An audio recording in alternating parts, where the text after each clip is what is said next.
কিছুদিন ধরে সকালটা ঘুম থেকে উঠেই দেখতাম যে বৃষ্টি হচ্ছে, দেখেই মানে ভালো লাগতো না। আজকে সকালটা বেশ অন্যরকম। তাই সমস্ত কাজ সেরে চা করে খেয়ে নিলাম। তারপরে সুধর্ণ বলল, মা একটু চাউমিন করো না। আর ঘরে চাউমিন ছিল, আজকে ভাবলাম চাউমিনটায় আলু দেবো, অনেক দিন খাওয়া হয়নি। আগে বেশ মা আলু দিয়ে চাউমিন করতো, বেশ ভালো লাগতো। তাই ভাবলাম আজকে আমি করব।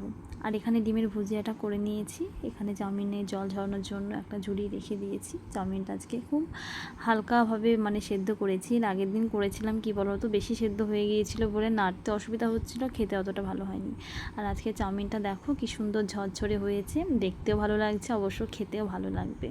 যে কোনো জিনিস দেখতে ভালো হলে না মানে একটা আইডিয়া হয়ে যায়, না এই জিনিসটা ভালোই হবে। সেরকম আজকে চাউমিনটা দেখতে যেহেতু ভালো হয়েছে, অবশ্য খেতে নিশ্চয়ই ভালোই হবে।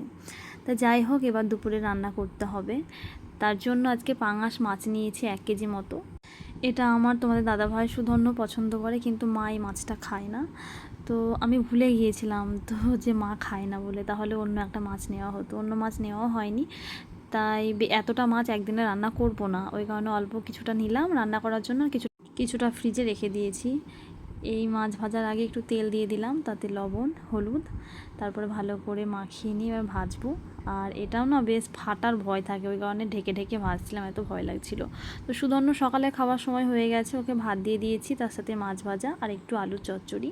আর এখানে কার্টুন দেখে ছেলে খাচ্ছে, ও একা একাই খেতে পারে, কোনো মানে ঝামেলা নেই খাওয়া নিয়ে ওর। আর এখানে মাছের ঝোলটাকে রেডি করে নিচ্ছি। মা মাছ খায় না বলে মায়ের জন্য আবার একটু আলু সেদ্ধ ডিম ভাজা করলাম।